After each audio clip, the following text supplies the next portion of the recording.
Folks, he's about to be back. I mean, most likely anyways. In fact, he could be re-elected to Parliament as soon as August. And that's not the only big update I have for you today. Today is a day of updates. We've got news about Poilievre's by-election, news on steel and aluminum tariffs, and news about Bill C-5, which, if you watched my video yesterday, you should know is another brutal bill from the Carney government. But we'll get to that in a minute. Conservative MP Damien Kurek officially resigned his seat in the House of Commons on Tuesday, which was the first day he was allowed to do so according to Parliament's rules. And this has now cleared a pathway for Pierre Poilievre to run in the riding. A riding that is one of the safest conservative ridings in the country. In fact, in the last election, it went conservative with the third largest margin of victory out of all of the ridings in the country. So the odds of Poilievre losing are extremely slim. Now, Mark Carney has promised not to play any games with this by-election and to call it as soon as he can,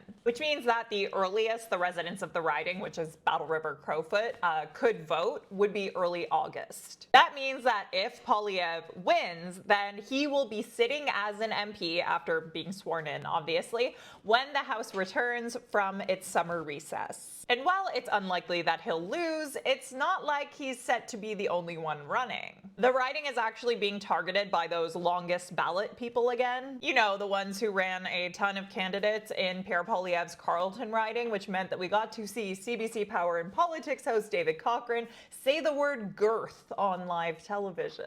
In reference to the ballot, to be clear. Just look at the sheer girth of this thing. Right? Just look at this. 91 names. Anyway, we'll see what happens with this by-election. Who decides to run against Poilievre? Does Trudeau have the chance to do the funniest thing?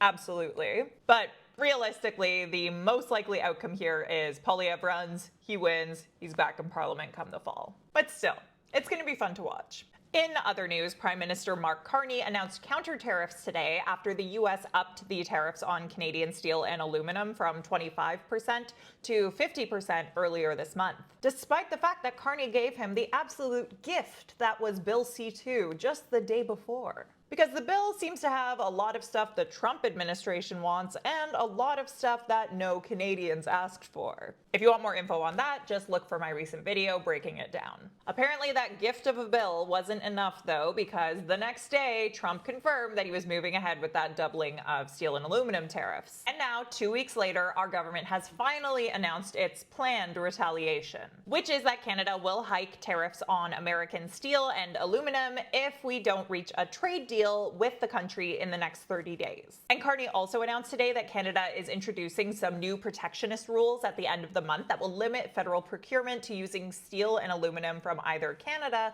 or from, quote, reliable trading partners. But the steel industry wasn't really pleased with the announcement they heard today. They came out and said that it falls short. So that's basically where we're at on the trade war with the US. All right. Third and final update. Despite vocal criticism from Indigenous groups and environmental advocates over a lack of consultation and the sweeping powers that this bill gives the Carney government, and it's important to note the sweeping powers it would give any future government, Bill C-5 hurtled through committee in the early hours of this morning. But I have good news. The bill is not as bad as it was yesterday morning. I had a brief chat with Isabelle McMurray, who is a national policy analyst with Climate Action Network Canada, a trained lawyer, and an all-around very smart person.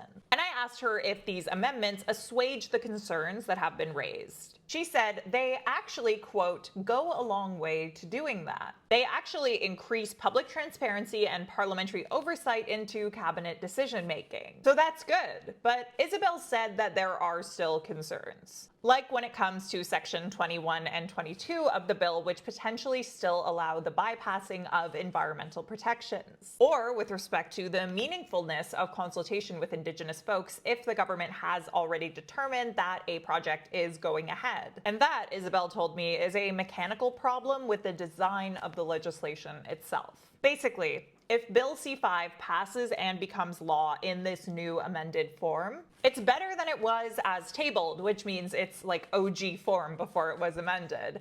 But Isabel told me it could be even better. And she also told me that this is not the only way or even the best way to achieve regulatory efficiency. The government could just implement existing laws better rather than giving cabinet sweeping powers to fast-track projects. So there you have it. Those are my updates for today. I'll be back tomorrow, but until then, what do you think of all this?